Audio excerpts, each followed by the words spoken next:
Alright, welcome back to the Wandering Reseller. We have a pretty good day. We're getting started a little later than normal. I didn't sleep all that good last night. That ain't gonna work either. We're got this video in the can. I got a whole bunch of bee footage, so at the end of this video we're gonna play the bee footage to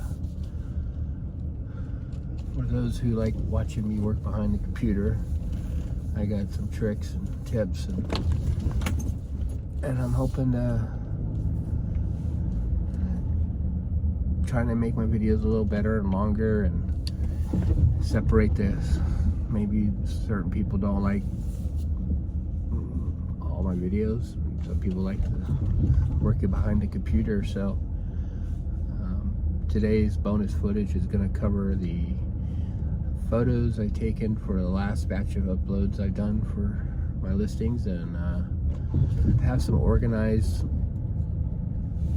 videos. I'm organizing all my mess, trying to get ready for my journeys. And I have, what else I have? I have this, I'm using this new service, after ship. I'm tracking packages and sending out notification when they arrive, trying to provide a better service for the customers we do have, and hopefully keep them coming back. So enjoy the video. Have a good one, guys.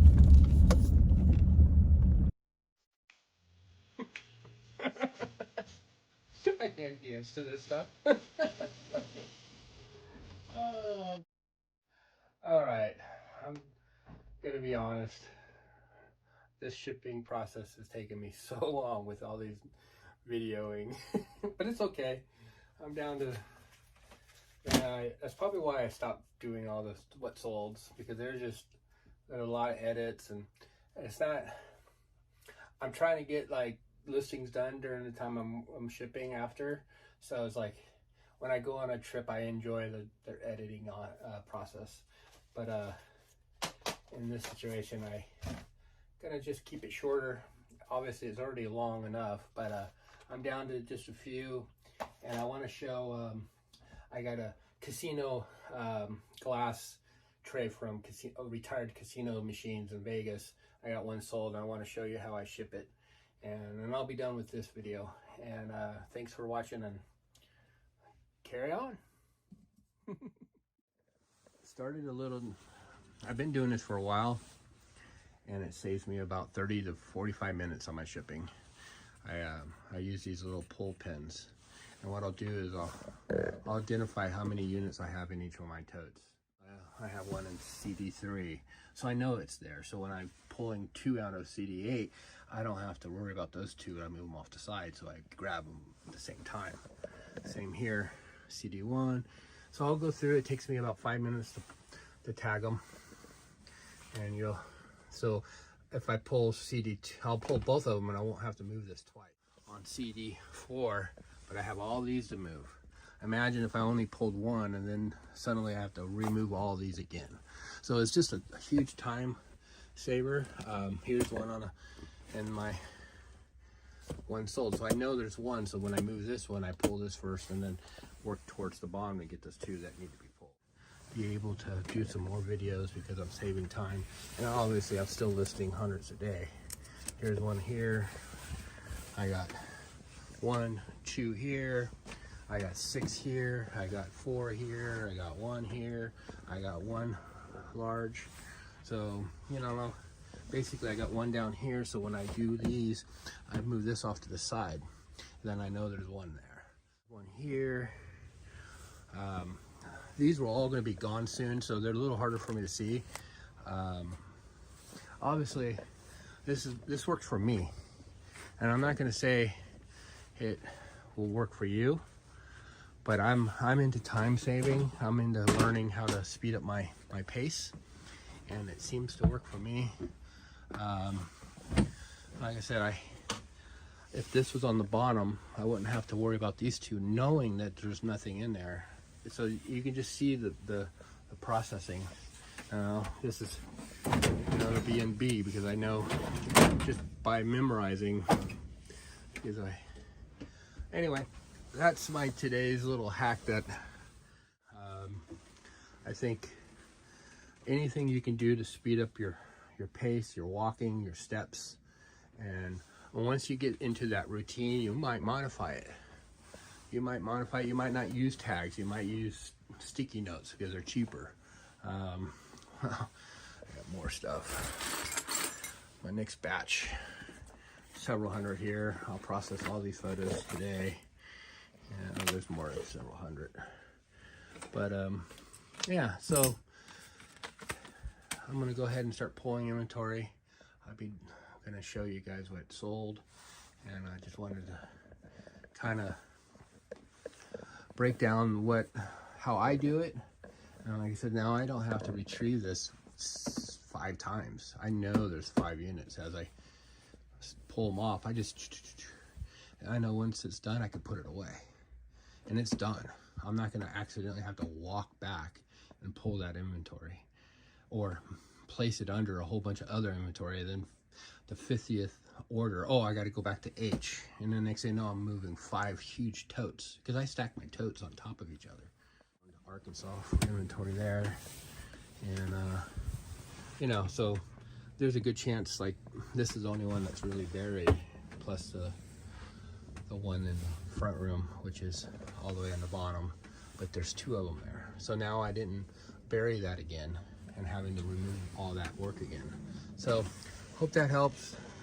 Just a quick hack. Let's get busy and pulling this inventory. So I'm looking for 4 and 6.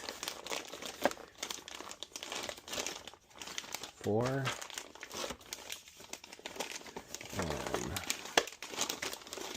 6.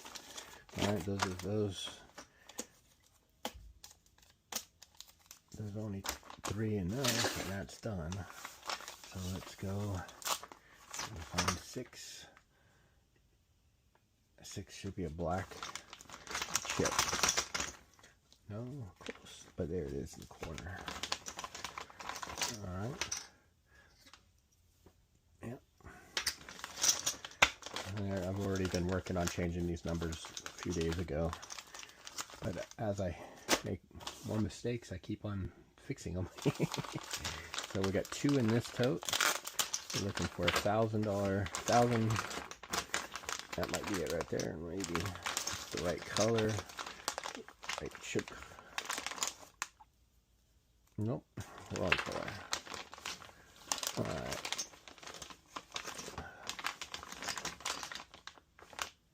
There it is. That is 1,000. I have my glasses on. There it is. I had it right. And then the other one is the Indian. So do I see an Indian? Yes, I do. Done. Very important to have clear, heavy gauge plastic. This actually is about 6 feet long. I cut them and then put tapes on it. This gauge won't rip with tape. Obviously, I'm still making adjustments and trying to make it better. Alright, so that tote's done. I got my 3 chips. That goes right over the pile to ship. So now this just goes back to H. I don't think H has a new container yet. Yeah, so I'll create a new container, and I'll have basically an H, and there'll be 4 of these plastic coats in H. So that's the first one. That's why it kind of gets a little messed up. Those are done. Those are the 4 that I pulled from that one tote. Ready for 2 ship. Okay, that tote's done. I have nothing here. Oh, I have a whole bunch here. What I should probably do is take the whole tote in.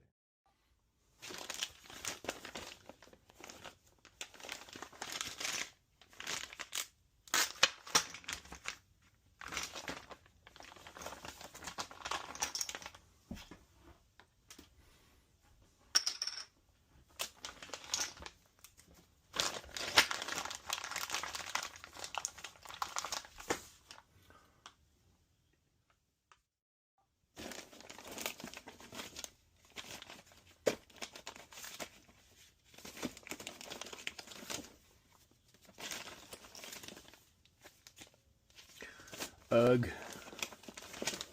Ah. Looking for a cactus. So I'm not a full-time postcard seller, but I do buy them when they're reasonable. And I love learning the locations and learning about different things that I didn't get a chance to do in different when I was going through school. So there we go. Yeah, okay. Back in the tote. Pull that. Boom. Back in. Done. Okay.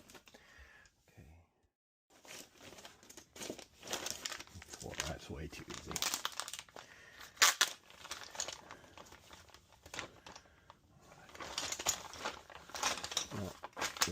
Lay them down, look for a dollar sign. Lay them down, look for a dollar sign. Okay, wasting my time. Let's go inside.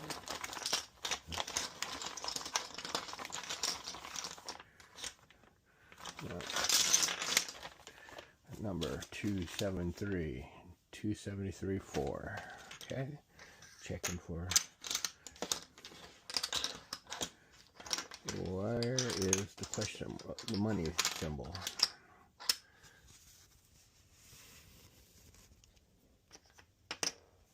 There it is. A little harder to see that time.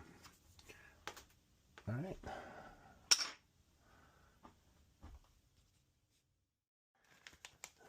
Yeah, when you can't see them through the bag, the clear bag, that's another hack.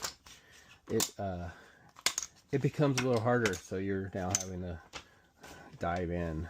But at least you know that you got every one out of that bag. And the next little hack that I'm struggling with is writing on these bags. It's not working for me. So so it's J0273. So that'll help me, because this kind of gets rubbed off sometimes. See that? And then I have to figure that out. So I'm always trying to make it better, and one way or another, like tabbing these on the back so you're able to pull them quickly without them sticking and then ripping the bag. I mean, all these little tricks. There we go. We're done with that tote. That tote goes back into J.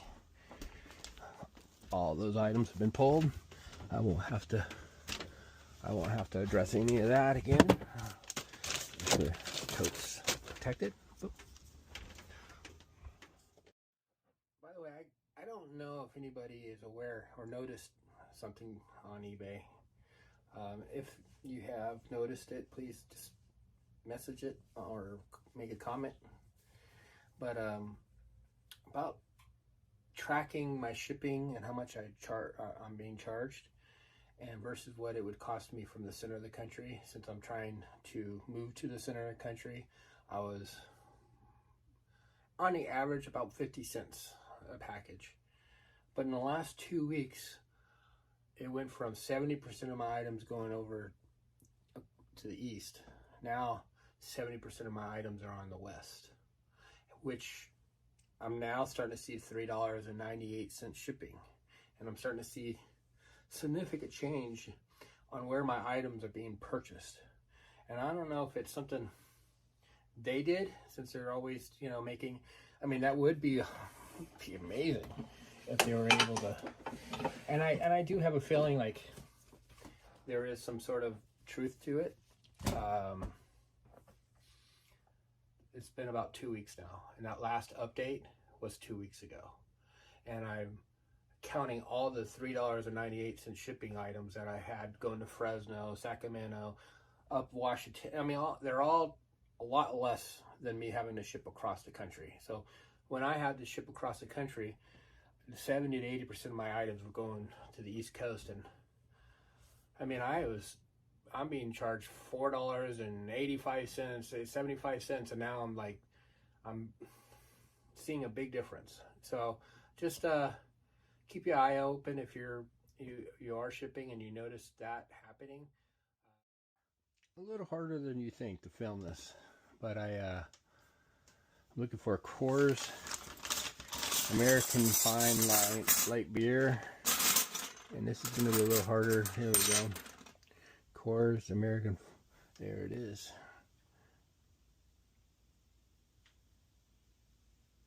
Okay, I wanted to show you that.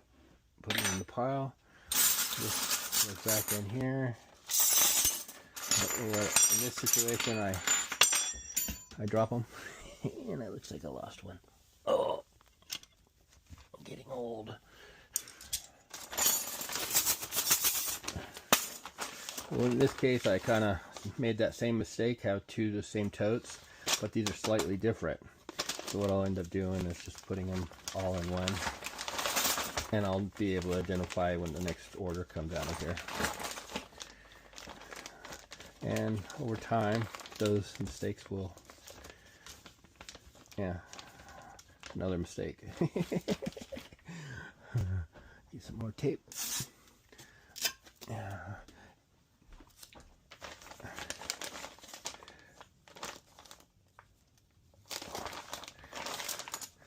I'm gonna end up putting a new number on this. It's L2 0269 L 0269 2 L 0269 L 0269. I always have to double check. There's just appreciate what you have, and don't be curious, not judgmental. All right, back to pulling. So I got one here, 240, two here, and none there. Nice. Maybe it fell. I'm not sure. I have to double check. And that's an L or an I. That's an L. Maybe I start putting the white tape here too, because it seems like some of those are falling off, like I did here. I kind of like that better. It's easier to see. I can see this better than I can see that, and if that starts rubbing off. All right.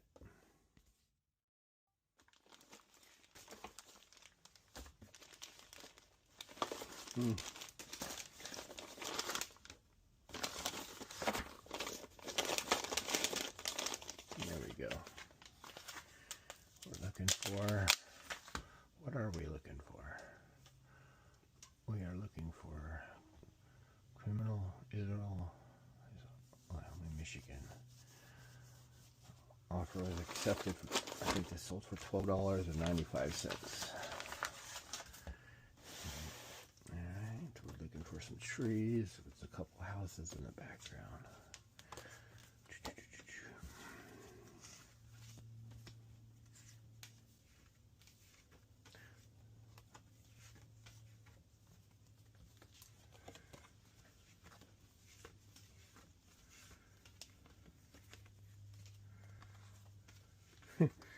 It's always going to be at the end. No, stay positive. Stay positive. There's a house. There she is. Came out from behind. See? It's not always going to be bad. Alright. Before putting it away. I bring them up because there's a lot of times where I'll even that is not correct. I want to make sure that's visible too. Let's do that. Fix what you can. So we're looking at L-243. Cross that out, cross that out. There we go. Yeah, the grind is real. The grind is real. 240, let's go back in. There we go, lightweight. What does that weigh? About 4 pounds. Got hundreds of listings there. That's done. That's off to the side.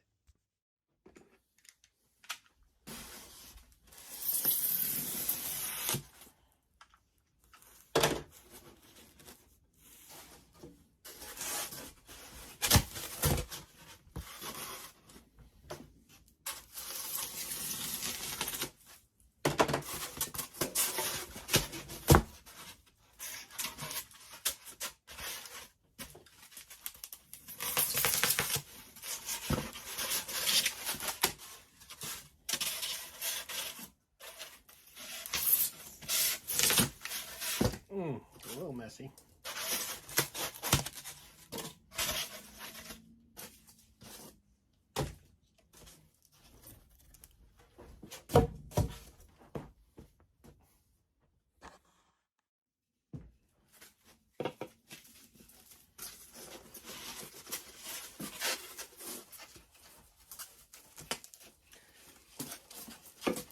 I've been using shrink wrap for every breakable item, and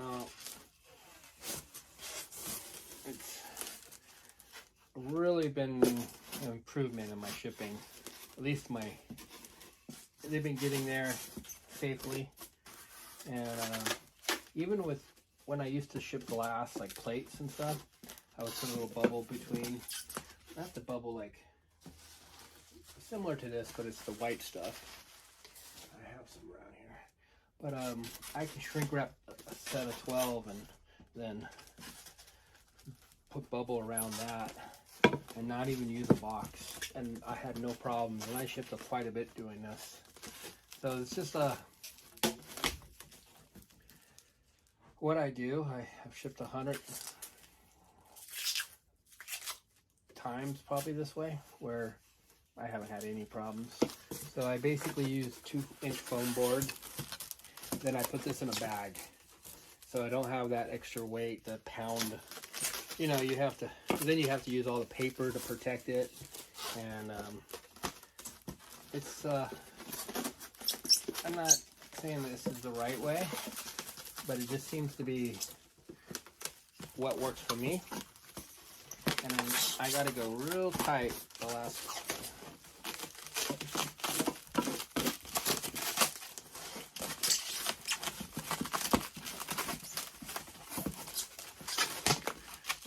You don't want the piece moving inside there. You want to make sure it's grabbed pretty well here. Once you have it, then you take the top piece, and then you do the same thing again with both of them. And you actually save money on shipping on this, because it's so much lighter than actually loading a box, and you got paper and I cut the foam to make sure that stays within a, you know, I leave it like 2 to 3 inches on the edges, so even if it drops, it's not going to move. And I've tested this quite a bit. Now I'm really stretching it out.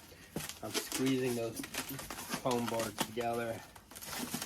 Does it take longer? A little bit. I mean, I can make a box pretty quick, and now when I ship this, I can drop this, and I feel pretty confident that it's not going to be going nowhere. Then the last one is the vertical, and I guess this is go up, tight, up, tight, up, tight.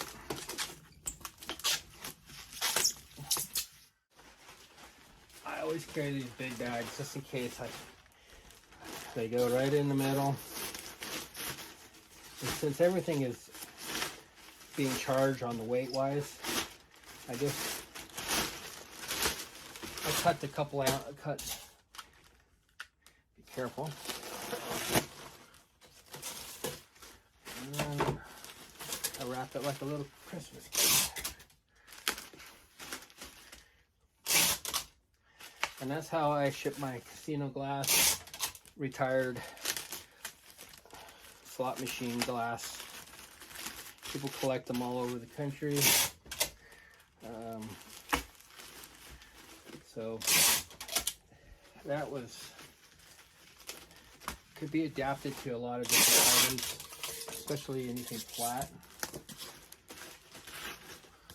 And I got a new setup. I'm basically trying to reduce and make it one table, so when I do put this in the RV, I can work. And this will be a movable one. These will be stationary. I had pretty good productive day.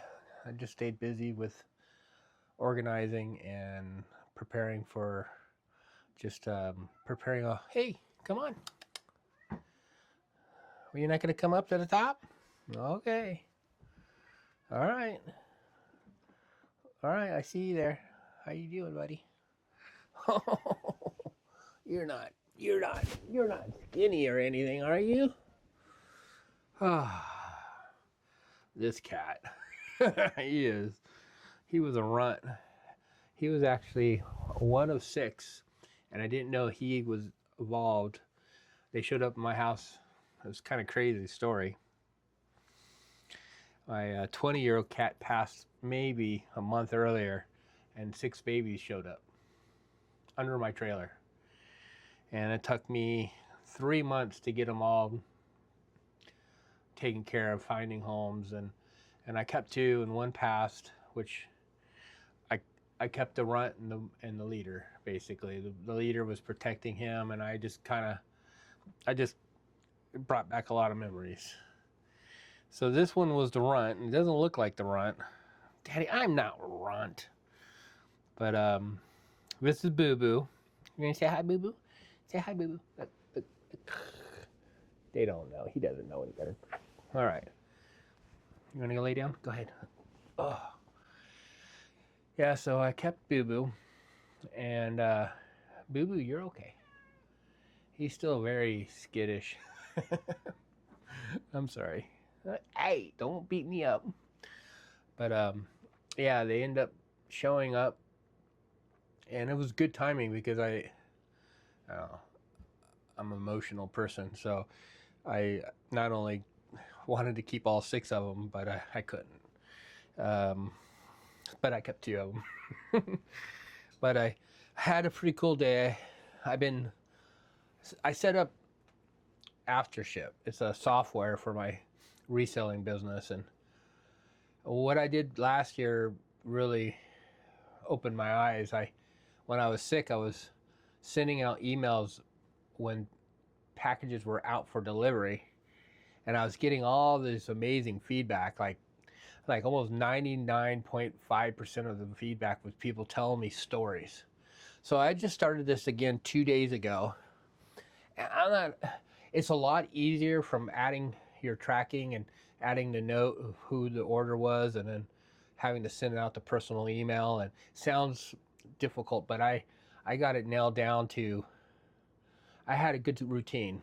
There's some tweaks I need to do to make it better, even better than where I was before. I don't have to add the tracking. I don't have to worry about, it just shows up when the item's out for delivery. I take the order number, I put it in my orders. I grab the first name, the product, not the full title, just the subject. If it's music sheets, I just say music.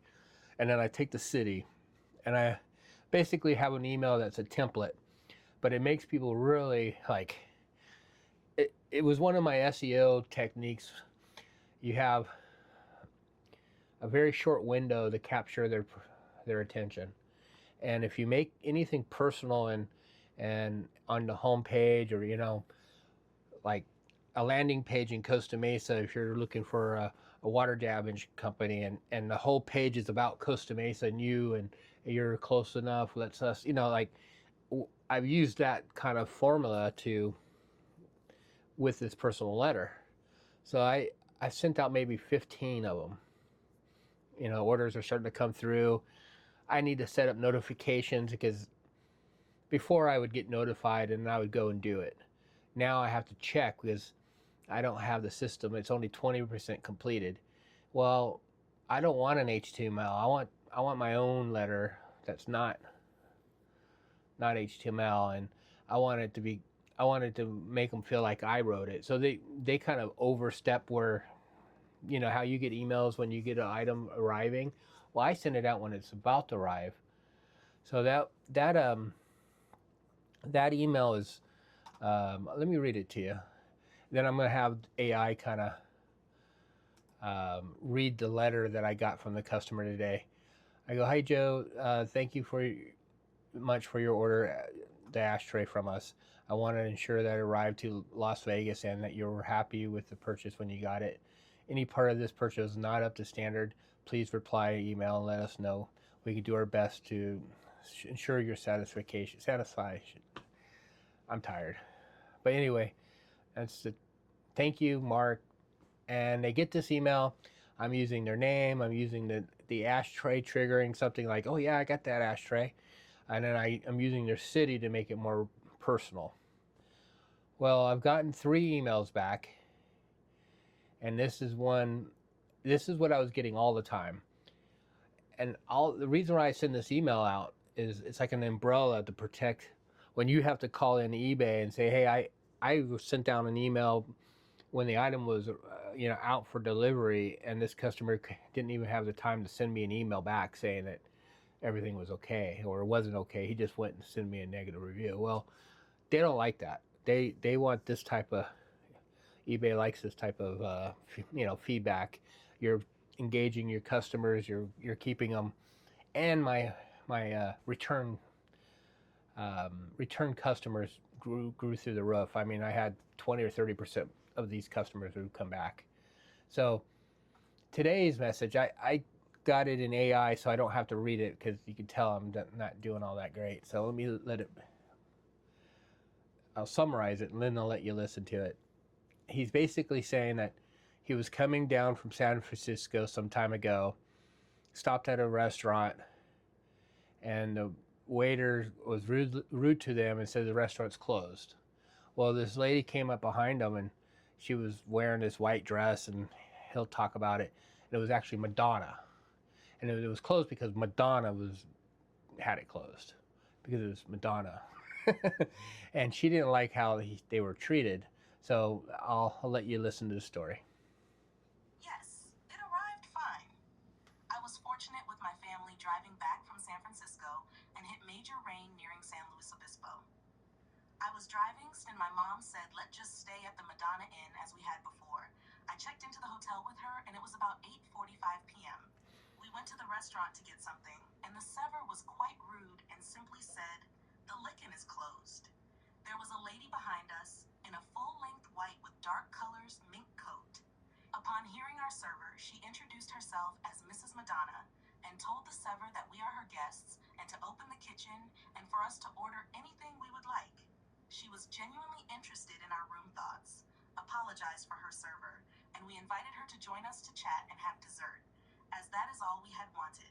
She joined us and kept trying to have us order filet, lobster, anything as we were her guests. I will never forget her. Just a lovely person. Great memories. And through a matchbox. Thank you, Thomas O'Connell. All right, so interesting. So before I used to get probably 5 to 10 of these a week, and it's the most amazing thing where at one time I was just like cringe when I got a message on notification. I would be like, oh my God, it's a return. Oh my goodness. It was always something not good. And when I start doing this again, and it just brought back all those good memories, there's so much more we can do to capture our customers. And this guy, I'll always remember this, because obviously I didn't know that matchbook was from her restaurant, but it brought back all these memories. Her mom, his mom's probably been gone for years, and so it's just another way, I'm just trying to keep that customer, and even if that customer doesn't come back, he's a customer that I do want because he paid almost full price for it. He didn't chew me down to $4 where there's only $1 profit, but I got to do all this work to make that $1. I'm done with those offers. I'm actually blocking those offers after they decline a reasonable offer. They just don't, there's no profit. They're never going to send you an offer that you make profit on. So why deal with them anymore? Get to a point where I have 5,000 people I've blocked, and I'll start over. But it's just it's a shame how, eBay's making it tough for us to accept offers that low anymore. So I'm basically, my numbers are going up higher because, I've turned down probably $500 in sales this month because I'm tired of working for eBay for free. I mean, yeah, $4. Well, you take the 40-cent transaction fee, you take the 20% final value fee, depending on what category. Then you got the promotion, the off-site promotion, and then you have the fees on that. So it's like, by the time you're done, you're paying for packaging, you're paying for the supplies. Oh yeah, don't forget, you're paying on the money that you're bringing in to Uncle Sam. So it's like, I just realized like $4 or $5 offers are not gonna happen much longer. I'm gonna push them to $7.50, and they come back mad and decline me immediately. They're never gonna buy anything from me that of any value. If even I had a $100 item, they're gonna try to get it for 20. I don't want. They gotta go. So if that's if you're noticing that too, our margins are gone. Why are we working for free? Why do we keep on giving our stuff away? I mean, I had to pick up those items. I had to pay for the gas to get there. I had to pay for those items. I have to list them. I got to pay for the shipping supplies. And by the time there's nothing left. So I'm not into moving money around. And now I'm trying to make profit. So this is not a rant. This is real life, and I just wanted to share. This service is after ship, and I'm not 100% about it yet. It's very complicated. It's taken me just to get it to where I'm at right now and figure it out. It took me a little time, but it's still not doing what I want it to do. I want it to send me a notification so I can then break away from whatever I'm doing just to have a mental break and send a letter. And then that one will be done. And then I can go back to, whatever I was doing. Or where I could take 20-minute breaks and rotate. I can then check to see if there's anything that comes in. I want to be notified. So, and I'm not sure how to do that yet because we're working on it. But anyway, I wanted to share that with you. I thought that was interesting. My first, the other thing is a lot of these people are looking for pen pals. I hate to say that. And at first I'm like, really, what should I say in response, So I made a generic that I use all the time. I just go, wow, that's so cool to learn about that, and it just takes me a second to do. And I try to not, because they'll just return and they'll just keep going. And I thought that was, just wanted to share that with you. So this service is called Aftership. There's a lot of other services out there. There's actually iPhone apps that you can actually just add your own tracking. That's a lot of work. I did that for a year and shipped out 3,500 items, and it was. I wish I knew about this. At least I wouldn't have had to take the tracking and added. It would have just been there, and the only thing I had to do was my template, and I was done. All right. Well, this will be on the bonus footage. I'm trying to do better videos, better quality videos, and then little tips and tricks and like speed up my sorting when I have a big collection of stuff I'm sorting, or if I'm taking 500 products, you can see the image as I take the photos. And I kind of enjoy breaking this up. It brings back a lot of memories of me filming when I was younger. I was a producer, did a lot of DVDs and titles for golf instructors. So it was like diving back into this. I did a lot of charity work with promoting their charities and running commercials and doing all sorts of different stuff on Final Cut Pro. And I started touching the editing. It just like brought back all those memories. So I hope you enjoy this. And like I said, this will be a part of the bonus footage at the end. You guys have a good night. Well, if you reached this part of the video, it's my bonus footage. I've been processing a lot of photos, so I thought I would go through the different photos I've been taken. Here is I bought a large collection of Vegas casino collectibles, and there was a whole bunch of menus from the 90s, and I sold a couple of them that were pretty cool. I got about 40, and then I got some processing a whole bunch of poker chips. And I gotta double check and make sure those listings got done, because I don't remember putting lots. I'm pretty sure those did not get done. I'm glad I checked. Oh yeah, I remember these. The postcards. They were all reprints from the 40s and 50s. A pretty popular artist back then. Gail something. I forgot her name. What did it say? Gail. I can't read that name.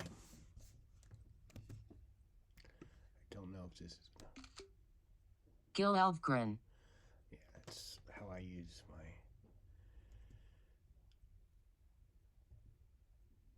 Yeah. I don't remember finishing that one either. I gotta...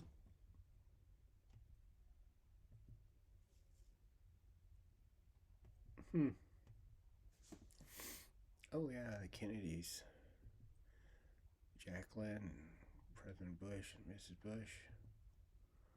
Nixon, looks like his wedding. Richard Nixon Library. Oh, close. White House.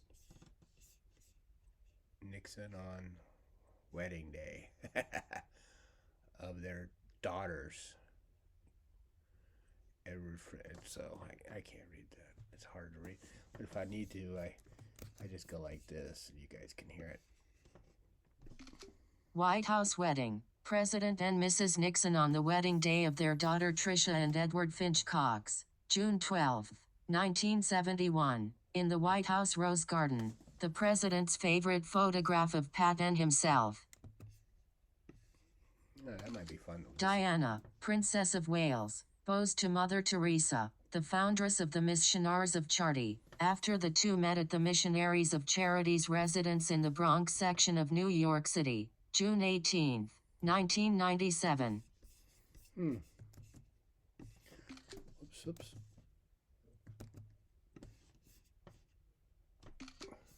So if you see my cursor up here, I use this software. Once I hear this, I can comprehend it.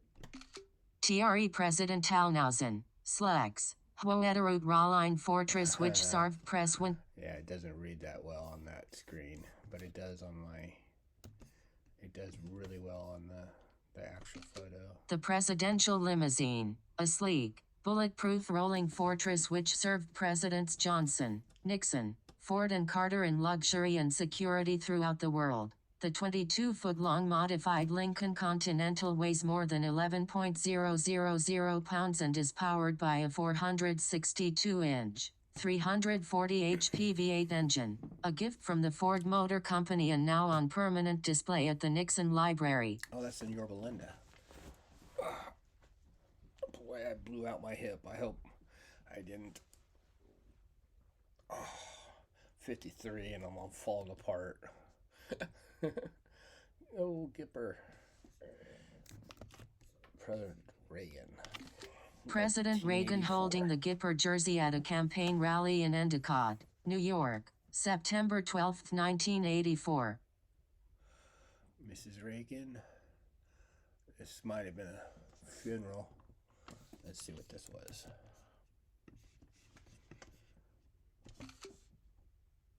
Whoops.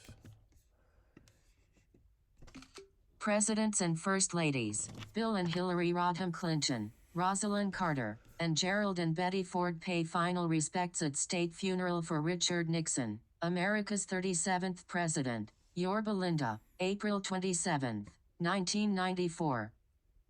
Wow.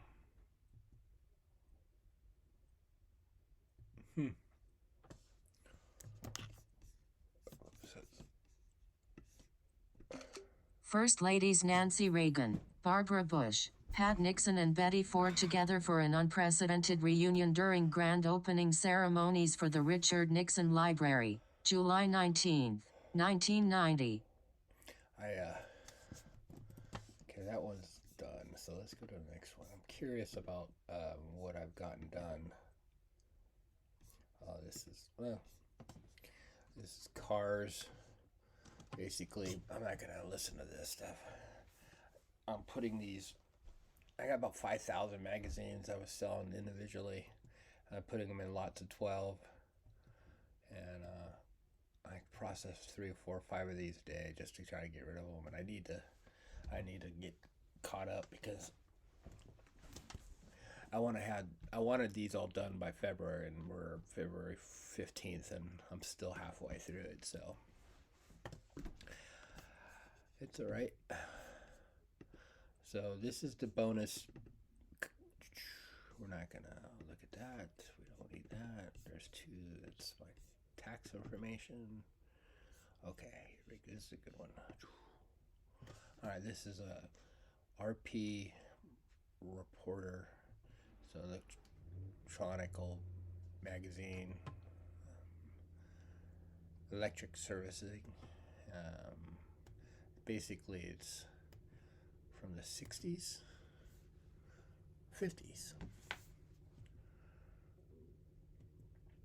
I put those in a lot of 12. I started off with the bags that were still really big. I use sandbags to store my magazines in. The ones that are skinny, really, really skinny, I started a lot early. Now I'm going to the big ones. That means I overpriced them and they weren't selling. So it's a lot easier that way for me. I can tell if I overprice something because they don't move. And I'll go in and make adjustments, and you'll start seeing the bag shrink, and you'll know, okay, 30% off on these will work, and I'll put a mental note on it. And this is one of those that once I lowered the price 30%, they started selling. Now they're gonna go into lots of 12. $29.95. Send me an offer for 20 and I'll accept it. Oh, and you'll pay for shipping. Yeah, so I like this. It's gonna be something I do after, because a lot of, when I tell people I do a lot of photos, and I do a lot of listings, they go, what do you, like, it's just easier to show it. And here's tonight's work is different restaurants and places all over the country, Vegas mostly. Hilly House, yeah. Pickard House. I can imagine that would be nice not to have that on. There we go. Oh.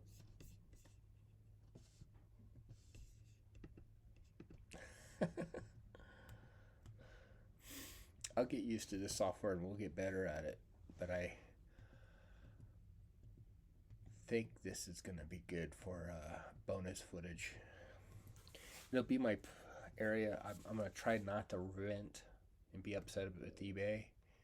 Obviously we're seeing improvements. I'm seeing less server errors when fixing listings and doing things in bulk. I'm like timing out, airing out, sorry, it's us. All those have kind of gone away. Now they're just really hitting the code, like changing things. And like I mentioned, I have a friend that's a programmer that's pretty good at what he does, and I provided my outline. He's done it to exact, and it's been great for me. And I don't want him to connect it to eBay because I got so much pain body from just being on the front end on eBay. Imagine what it would be if, because he started looking at it and he started asking questions. They charge you like $150 for any questions, and he realized that he actually knew more than the person that was helping him. He was like, oh, no. I'm like, guys just started working there, and they're putting him in this position. So he was frustrated, so he didn't back away. I just kind of said, you know what, this might be maybe a tool that can be used for research and product research and descriptions. And so if you're listing it to a different platform, you might be able to toggle to different description titles that are for that platform, and then the pricing, and it'll be the next update. Once that's the next update done, I won't make another update. It'll have the research tools a lot closer, and so I'll be able to speed up probably 20 or 30%. So if I work all day, I can list 400 or 500 using it. So now 20%, I'm telling you, more, 20% more. So I might get to a point when I do buy stuff, all I do is process photos. So at the end of the day, I might have 2,000 product photos done, and then the next day I do another 2,000 until I run out. And then when I'm done with all the photos, it's just copy, paste, paste, paste. And then on the item specifics, I like items that don't have a lot of item specifics. Collectibles, you're just basically saying casino, or you're putting in, and then you're making 25 listings and they're all the same item specifics. Now, if it was clothing, I'm not going to be listing 1,000 items a day or 500 items a day or 400. It'd be down to 50. And because item specifics, I use AI too, and it works, but it's I'm having to copy. So if I'm copying all those item specifics, well, every copy on a collectible is one copy. Well, if you have clothes, I might be doing 15 different copies from the item, my AI tool, and it's like, wow, I just made only $10 more on a shirt. Well, it's not worth my. Once they added the item specifics, it changed the whole game for me. So because of my issue, and I don't want to make mistakes and have a lot of refunds. I've gone through that. Now I'm just trying to stay positive and see if we can stay focused on small, tiny, find high sell-through small items, and that's the next AI tool that I've outlined. And I'll be done with writing software, John. I promise. I don't want to. Our friendship means more than. But anyway, I just want you to know that I got a new tool coming that's going to help me kind of project what has better sell-through rate and what doesn't. So I'm more educated in the buying process versus buying to fill my car, because I'm driving 500 miles to an auction house and I got to spend $1,000 to fill the car, and then you come home and then you're doing all this work just to try to process and organize. And now I'm just going to buy from different places, small volume, and when I get to that point, I'll have to explain it better. Yeah, so this is cool. I enjoy looking at the work. So that was the last photos today. I got those done, and this is the bonus video. I'll probably do actually the photos as I'm working on them, and then maybe review the photos that you didn't get to see. So the reasoning of the bonus video is I want to get certain people might enjoy this better than my journeys or my rants or my stories or my and that gives them the chance to fast forward to this bonus section, because at the beginning I'll introduce what the video is about, and stay tuned to the end. I'm working behind the computer processing whatever, and then what it does, it extends my videos, so if you fall asleep with my video on, I get good credit. Really what it is, being honest. I want to the goal is to have longer videos, so I can, if people stay on the video longer, it sends a signal to YouTube that my videos are entertaining as well as engaging, and you're staying on them longer. When you create 3-minute videos and you cut off halfway through because of my dorky music, or whatever reason you turn off. I couldn't believe it. 99.5% of my viewers don't subscribe. I was like, wow. Now I understand why people say that in some of the YouTube videos. Yeah, I want to get to 1,000 subscribers. I really do. I think it'd be an honor. I would really enjoy it. I think it'd be good, healthy change of direction from just all eBay and all sales. And now I like getting out and buying things and showing you that journey. So some of those videos have done really well, and that's why we're working on the new direction. Anyway, all right. Thank you if you lasted this long. I appreciate you guys, and you have a great day, and we'll see you soon. Bye.